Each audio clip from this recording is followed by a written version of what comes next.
Hi everyone. Today I wanted to talk about the fact that a lot of people who come to me to talk about relationships often find themselves in pain because they judge their partners on the same criteria as ourselves, to the extent that when we think, well, if I were in his or her position, I would have reacted in this way. And then we judge our partners when they don't act in the same way, or they don't react in the same way that we would have reacted. And what I always remind everyone is that we all come from very different worlds. Nobody's like us. I see even from my children, I have 3 children, 2 of them are twins. They're so completely different. They have each their own reality. They were sitting with me at the table, throughout their childhood. I was saying the same thing, the same message to all of them, and yet each one of them has created their own reality. They perceive world in their own unique way, in the same way that all of us, right? And these, my children were raised in the same house with the same parents, and they have such different realities. So imagine our partners who were raised by different people. Often we come from different cultures, or we come from different family traditions. We cannot possibly react in the same way to the same situation, because we're all very different and all very unique, and we have our own baggage and our own temperament and our own angle on a perception on life and on events in it. So it is,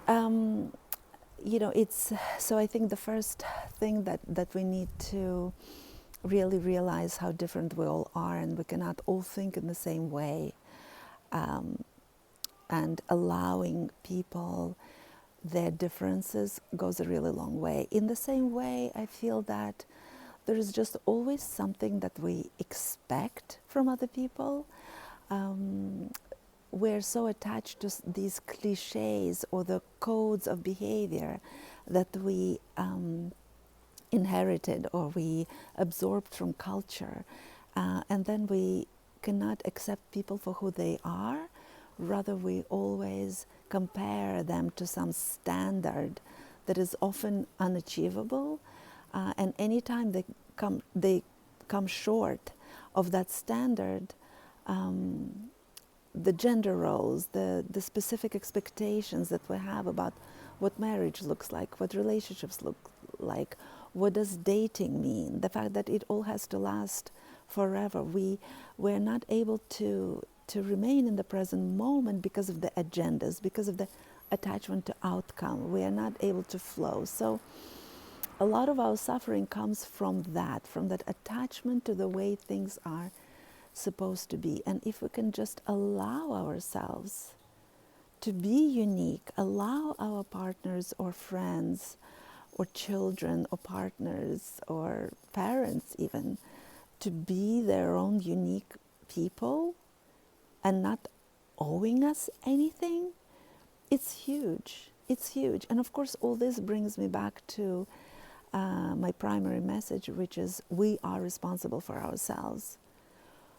As when we become grown-ups, we are responsible for our own needs to be fulfilled.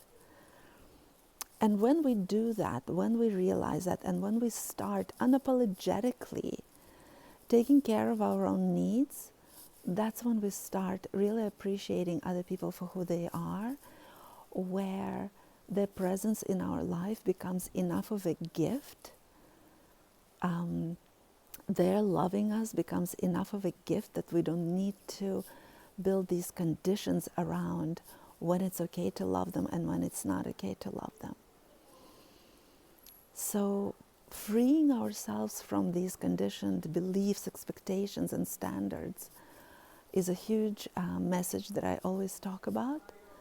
And then allowing ourselves, freeing ourselves from fear of being called selfish, allowing ourselves to take care of our needs, so that we can come into our relationships fully nourished, fully sourced, because then when we don't need anything from people, it becomes a completely different relationship, right?